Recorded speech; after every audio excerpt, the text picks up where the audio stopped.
La salle des musiques actuelles Palaxa vous offre Respadon de Noir.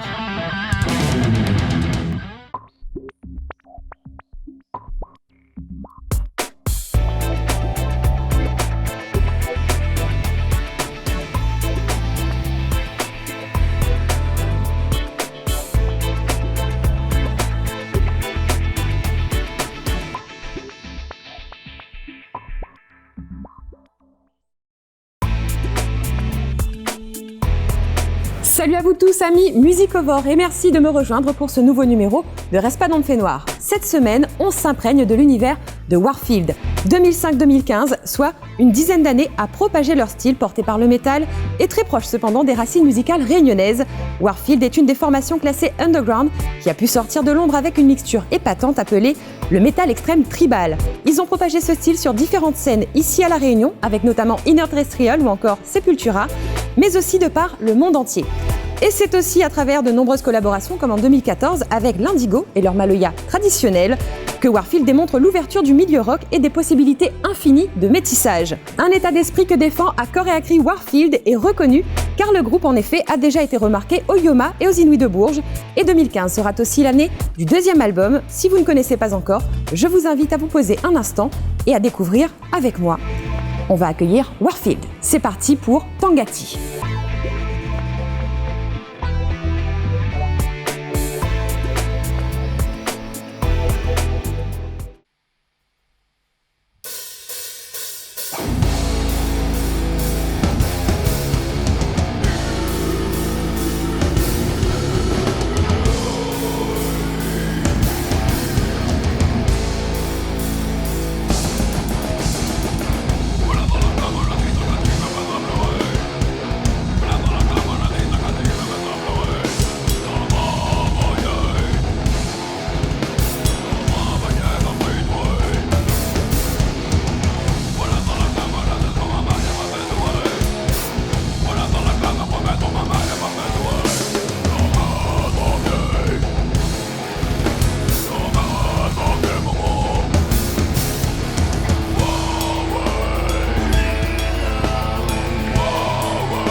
Entrée en matière tonitruante et on est à présent à l'interview avec tout le groupe pour parler un peu de Warfield. Bonjour tout le monde et merci tout d'abord d'être nos invités ce soir. Ça fait vraiment plaisir de vous recevoir, donc merci. Bonjour, merci pour l'invitation. Ben oui, merci. Hein, vous voulez dire merci les autres? Merci madame. C'est gentil. Alors, merci. Alors dites-moi, ça fait maintenant depuis 2005 que vous avez démarré le groupe concrètement, on est en 2015. Ça fait pas mal d'années déjà au compteur là, non? J'imagine beaucoup de choses dans le parcours. 10 ans. Ouais, je crois que ça fait 10 ans. Ouais. Ouais. T'avais quel âge? Je sais plus. En 2005, t'avais quel âge? J'avais 13 ans. 10 ans. Ah merde. Ça fait pas mal de concerts, 2 albums, parce que il y en a un qui vient tout juste de sortir. Et beaucoup d'expériences, beaucoup de moments forts, donc c'est bien, pas mal. Enrichissant. Souvenir sur la scène réunionnaise et même à l'extérieur, donc c'est une belle expérience qui continue, on va dire. On va en parler de tout ça justement. Alors tout d'abord, vous êtes donc vous prenez un style métalleux et en même temps vous êtes fier d'être réunionnais. Vous êtes fier, je suppose, que cette musique soit née à la Réunion. Est-ce que je me trompe? Le métal? Votre musique à vous.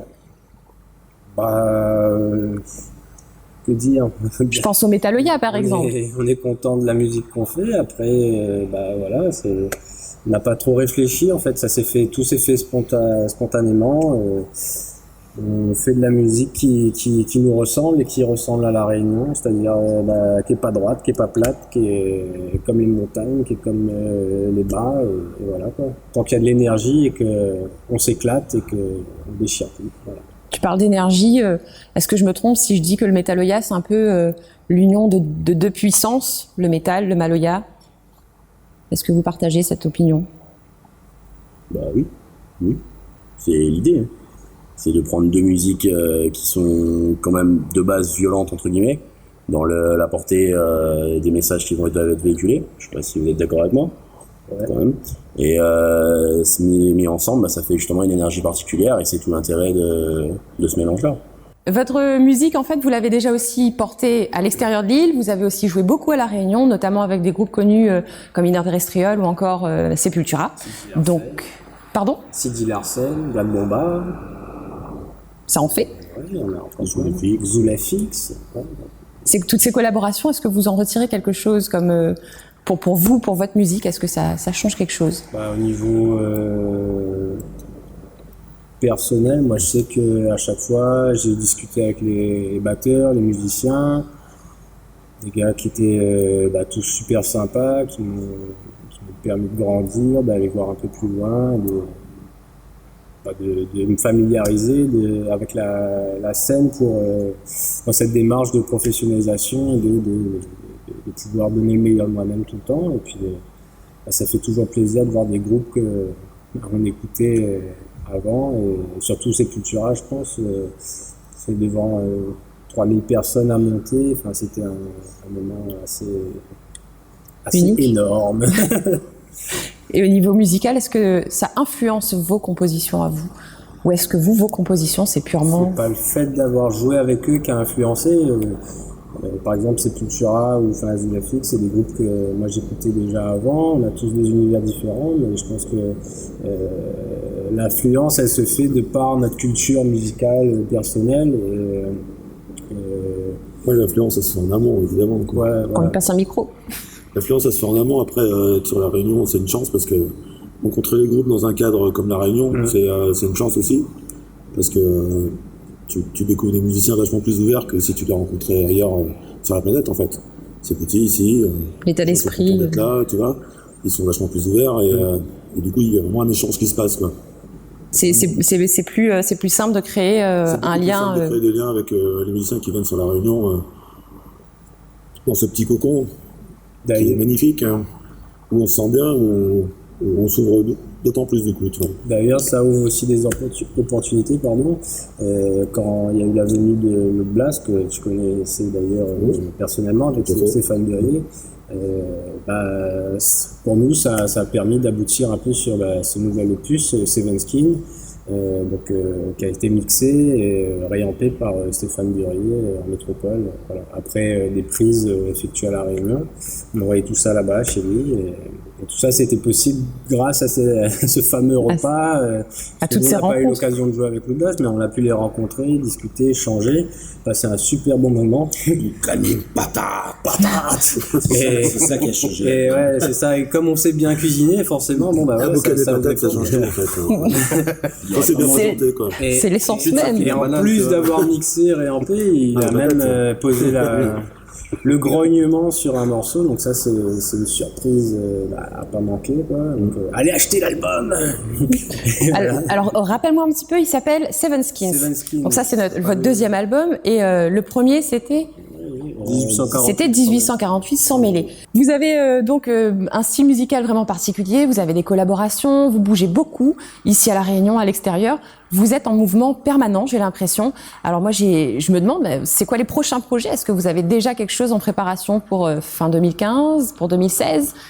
Là, il y a l'album déjà, donc faut le promouvoir, le défendre. Ça prend du temps. Donc, on va aller dans tous les lieux de diffusion de La Réunion qui voudront bien de nous, et s'ils veulent pas de nous, on forcera la porte. Et puis donc le gros projet, donc c'est de partir à l'extérieur du coup pour défendre ce nouvel opus. Donc courant juin, juillet. 2016 pour le coup. 2016, voilà. Et en octobre, il me semble que vous êtes aussi à la Nuit de Cale pour. C'est ça. Avec le Fofora, avec At First We Scream, avec Mollard Fumé, avec Warfield. Oublie pas Warfield. Et c'est lui qui organise, donc il va finir. Je sais plus, maintenant on continue. Ah oui, il y a Approximative aussi, il y a Lost My Beer, et c'est pas l'ours. Et il y a Behind Your Reflection aussi, donc c'est 3 nouveaux groupes ça qui sont formés il y a pas longtemps. Donc la Nuit de Cale on l'organise en partenariat avec le Palaxa cette année, donc qui font venir le Fofora. C'est qui? Donc ça va être chouette. Effectivement, donc c'est l'association pour laquelle je travaille qui s'appelle Les Copains d'abord, qui gère Radio LGB, donc une radio scolaire sur Saint-Denis, qui est spécialisée sur le créneau rock metal. Et donc on organise des événements et dont la Nuit de Cale, c'est la troisième fois qu'on l'a fait.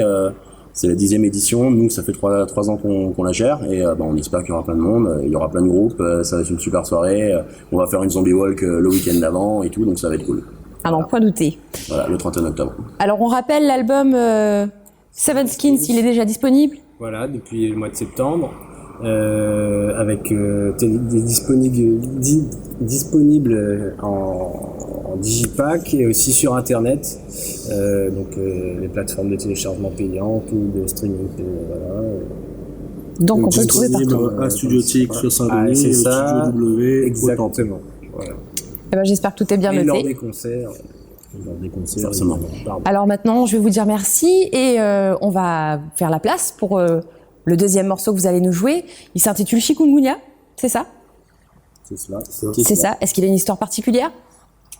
Oui, il a une histoire particulière parce qu'il a été écrit au moment de la crise du chikungunya par mon frère ici présent. Parce qu'en fait, on était en métropole et on voyait tout ce qui se passe par l'intermédiaire des médias français. Et du coup, ça nous a touchés et on a fait un morceau là-dessus. Très bien. Eh ben, on embarque pour le morceau Chikungunya. C'est parti.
ce cri pénétrant que s'achève Respadon de Fait Noir pour cette semaine. Merci au groupe de nous avoir fait découvrir Warfield.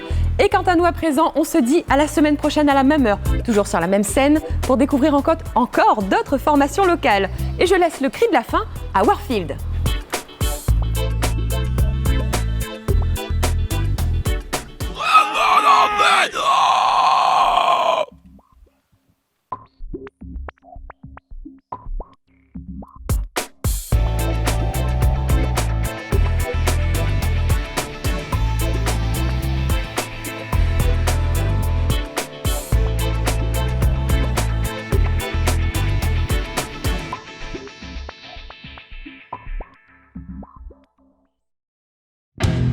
La salle des musiques actuelles Palaxa vous a présenté Respadon de Fait Noir.